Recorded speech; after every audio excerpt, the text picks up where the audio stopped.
Улицы Владивостока снова попадут в объектив кинокамеры, теперь отечественной. Николай Хомерики, автор вдумчивого интеллектуального кино, расскажет киноисторию об одинокой женщине в местных декорациях.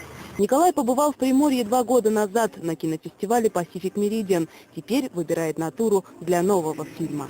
Здесь не будет никакой такой сказки, то есть будут сниматься настоящие улицы с настоящими, не с массовкой, а с людьми, которые ходят по улице, то есть метод съемки у меня тоже полудокументальный. Свой последний фильм «977» Хомерики снимал в реальном московском НИИ. Говорит, не любит павильонную съемку, в которой даже актеры не верят в правду происходящего. Потому и в выборе съемочной площадки для новой ленты Владивосток выдержал серьезную конкуренцию. Не все сюда доезжают, потому что он так находится не близко.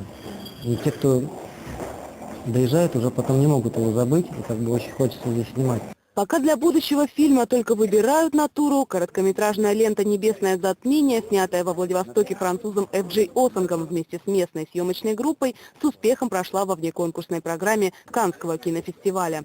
Зал был полон, во время показа не ушел никто. А значит, владивостокский кинобизнес пока косвенно, но все-таки выходит на мировой уровень. Дарья Каплан, Андрей Толстихин, информационное телевизионное агентство «Панорама».